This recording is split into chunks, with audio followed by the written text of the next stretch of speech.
À l'aube du XVIe siècle, les conquistadors espagnols traversaient les océans, armés d'épées et de fouets, pour conquérir des terres inconnues et imposer leur domination.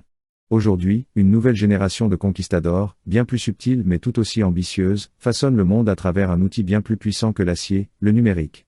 Ces conquistadors modernes, entrepreneurs technologiques, influenceurs, hackers et stratèges politiques, redessinent les frontières du pouvoir en exploitant les réseaux, les données et les algorithmes. Leur terrain de conquête ? L'opinion publique, les institutions démocratiques et les dynamiques globales. Tout comme les conquistadors utilisaient des cartes et des boussoles pour naviguer, les acteurs politiques modernes s'appuient sur les outils numériques pour cartographier les esprits. Les réseaux sociaux, en particulier, sont devenus des champs de bataille où s'affrontent idées, récits et propagande.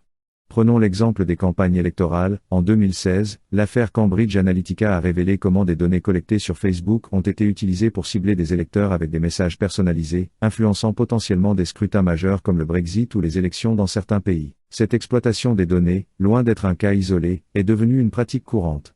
Les algorithmes, en amplifiant certains contenus et en occultant d'autres, façonnent la perception collective, souvent à l'insu des utilisateurs.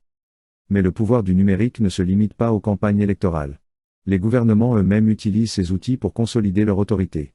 Dans certains pays, le système de crédit social, basé sur la surveillance numérique, récompense ou punit les citoyens selon leur comportement. Dans d'autres, des armées de trolls et de bots propagent la désinformation pour déstabiliser des adversaires géopolitiques. Ces stratégies montrent comment le numérique, loin d'être neutre, est une arme de contrôle et de conquête. Les nouveaux conquistadors, géants technologiques et influenceurs, si les États sont des acteurs majeurs, les véritables conquistadors du numérique sont souvent des entités privées. Les géants technologiques comme Meta, Google ou X Corp ne se contentent plus de fournir des services, ils dictent les règles du jeu. En contrôlant les plateformes où s'échangent les idées, ils influencent directement les dynamiques politiques. Par exemple, les décisions de modération de contenu sur X ou YouTube peuvent amplifier ou étouffer des mouvements sociaux, comme on l'a vu lors des manifestations du printemps arabe ou, plus récemment, dans les débats autour des politiques climatiques. Parallèlement, les influenceurs, ces nouveaux héros du numérique, jouent un rôle clé. Avec des millions d'abonnés, des figures comme Elon Musk ou des activistes anonymes peuvent orienter l'opinion publique en un seul post. Leur pouvoir réside dans leur capacité à créer des récits viraux, souvent plus efficaces que les discours politiques traditionnels. Les dangers d'une conquête numérique. Cette colonisation numérique du politique n'est pas sans risque. Tout d'abord, elle accentue la polarisation. Les algorithmes, conçus pour maximiser l'engagement, favorisent les contenus extrêmes, creusant le fossé entre les camps idéologiques. Ensuite, elle fragilise la souveraineté des États. Quand des entreprises privées contrôlent l'accès à l'information, les gouvernements peinent à réguler ces espaces transnationaux. L'Union européenne, avec le Digital Services Act de 2022, tente de reprendre la main, mais la tâche est herculéenne face à des acteurs comme X Corp ou ByteDance.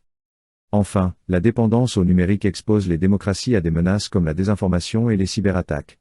Les élections de 2025 en Inde, par exemple, ont été marquées par des campagnes de fake news massives sur WhatsApp, obligeant les autorités à renforcer leurs outils de vérification. Les hackers, nouveaux mercenaires du numérique, jouent également un rôle croissant, comme en témoigne l'attaque contre les systèmes électoraux. Vers une résistance numérique ? Face à ces conquistadors modernes, des voix s'élèvent pour réclamer une reconquête de l'espace numérique. Les citoyens, de plus en plus conscients des manipulations, s'organisent. Des initiatives comme Digital Detox ou des plateformes décentralisées comme Mastodon cherchent à réduire la dépendance aux géants technologiques. Par ailleurs, des gouvernements et des ONG investissent dans l'éducation aux médias, enseignant aux populations comment repérer la désinformation. Mais la bataille est loin d'être gagnée. Les conquistadors du numérique, avec leurs ressources colossales et leur maîtrise des technologies, gardent une longueur d'avance. Pour contrer leur influence, il faudra non seulement des régulations strictes, mais aussi une mobilisation collective pour redonner aux citoyens le contrôle de leur espace numérique. Conclusion, les conquistadors des temps modernes n'ont pas de navire ni de drapeau, mais leur impact est tout aussi profond. En fusionnant numérique et politique, ils redessinent les contours du pouvoir, souvent au détriment des démocraties. Pourtant, comme à toute époque de conquête, la résistance s'organise. À nous, citoyens, décideurs et penseurs, de décider si le numérique deviendra une terre de domination ou un espace de liberté. Une chose est sûre, dans ce nouveau monde, l'information est le trésor, et ceux qui la contrôlent sont les véritables rois.